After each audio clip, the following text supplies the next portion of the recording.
이번 한일 정상회담에 대해 미국은 적극적으로 지지한다, 이런 입장을 내놨습니다.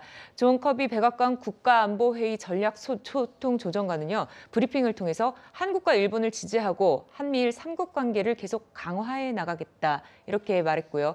이를 놓고 미국 언론은 우리나라와 일본의 관계 개선과 또 한미일 협력 강화가 중국 경제를 위해 꼭 필요하기 때문이다, 이런 분석을 내놓기도 했습니다. 이현덕 교수님, 실제 한미일 동맹이 강화돼야 미국의 인도 태평양 전략이 진전되기 때문에 이렇게 응원하고 있는 걸로 봐도 될까요?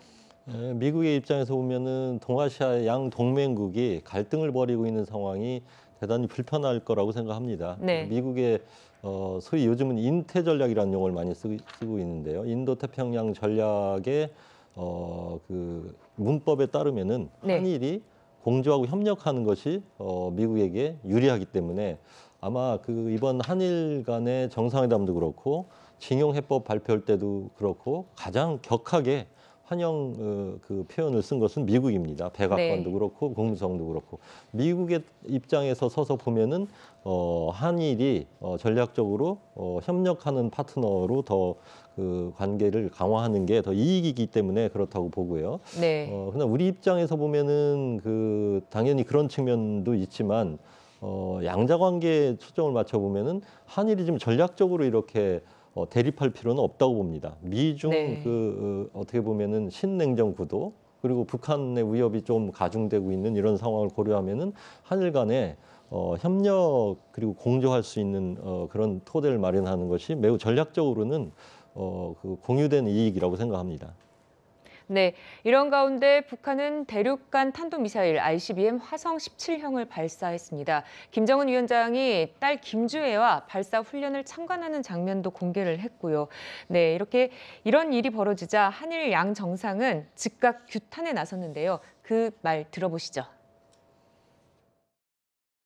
とりわけ今朝の ICBM 級弾道ミサイルの発射を含め、核・ミサイル活動をさらに進める北朝鮮への対応については、日米同盟、韓米同盟の抑止力、対処力を一層強化し、日韓、そして日韓米3カ国の間でも安保協力を力強く推進していくことの重要性を確認いたしました.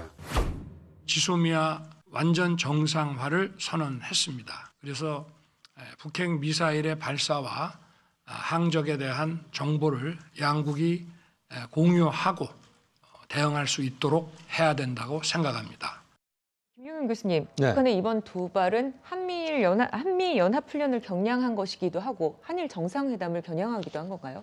네, 그렇습니다. 분명한 사실입니다. 이제 16일 날 아침에 북한이 화성 17형을 평양 순환비행장에서 발사를 했는데요. 예. 동해상으로 이제 탄착이 이루어졌습니다. 한 6,000km 올라갔고 실제 사거리는 한 1,000km니까 정상 각도로 발사하면은 태평양상으로 발사되는 ICBM인 게 틀림이 없습니다. 네. 결국 이것은 그날 오후에 한일 정상 간의 회담이 예정돼 있던 시점이었기 때문에 네. 분명히 북한으로서는 한일 정상회담 또는 한미일 협력에 대한 북한의 불만을 매우 강력한 그 전략적 수단을 통해서 그 압박을 가하는 뭐 이런 형식이었던 것 같습니다.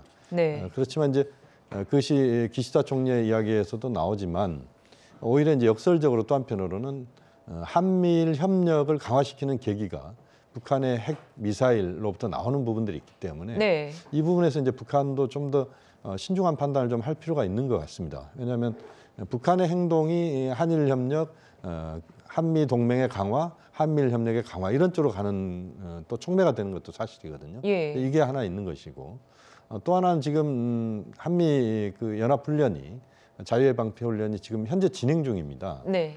이 훈련은 뭐 연례적인 훈련이기도 합니다만 야외 기동 훈련을 포함하고 있고 상당히 북한으로서 이제 부담스러운 훈련입니다. 또 미국의 전략 무기의 전개가 만약에 이루어지는 과정이 앞으로 나온다면 더더욱 북한으로서 이제 부담스러운 부분인데 오히려 이제 한미 군사 훈련을 앞두고 북한이 무력 시 그것도 전략적 무력 시를 통해서 한미 동맹 또 한미 협력에 대해서 군사적인 협력에 대해서 북한의 입장을 명확하게 드러냈다. 또 한미 군사훈련의 범위나 동선에 대한 북한의 불편함을 명확하게 좀 드러내는 그런 ICBM 발사가 있었다 이렇게 봐야 되겠습니다. 네, 중국도 한미일 협력 강화를 좀 견제하는 듯한 모습을 보였는데요. 그렇습니다. 지금 말씀하신 것처럼 이제 그 중국 입장도 저는 매우 중요하다고 보는데요. 네. 왜 그러냐면 지금 구도 자체가 과거의 냉전 시대 때 우리가 한미일 남방 삼각동맹 이런 표현을 썼습니다. 네. 또 북한, 중국, 소련을 합쳐서 북중소 북방삼각동맹 이런 표현을 썼거든요. 예. 이것이 지금 재현되는 것 아니냐 하는 그런 우려들이 지금 나오고 있습니다.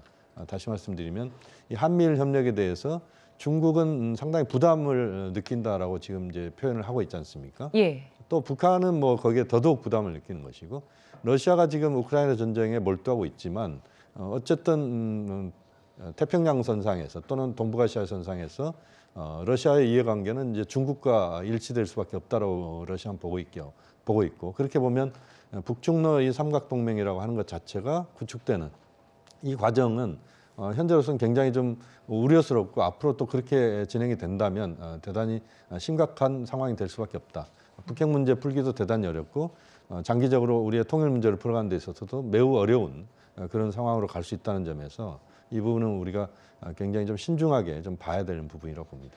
네, 이런 가운데 시진핑 중국 국가 주석이요 20일부터 러시아를 방문한다라고 했는데요. 그렇다면 이현덕 교수님, 이것은 좀 러시아와 중국이 협력을 강화해서 미국을 견제하는 걸로 볼 수 있을까요? 네, 지금 뭐 김영현 교수님께서 잘 설명해 주셨지만 지금 현실적으로 이 동북아를 둘러싼 국제 정치의 구도는 한미일 대 북러일이라고 하는 그 갈등으로 좀 치닫고 있는 측면이 있다고 봅니다.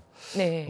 그래서 현실적으로는 불가피하게 그런 그 삼자 간의 결속이 강화되는 방향으로 가고 있지만 우리의 입장에서 과연 이 구도가 바람직한 것이냐 생각해 보면은 네. 저는 아니라고 봅니다. 그런 의미에서 가능하면은 한반도와 동북아 지역을 좀 평화의 공간으로 만들어 나가려고 하는 노력이 또 한편에 추구돼야 된다고 저는 생각이 되고 그런 의미에서 한일 간의 안보 협력 또 한미일 간의 안보 협력을 강화하는 것이 바로 우리의 국익이다 이렇게 단선적으로 볼 수는 없고요.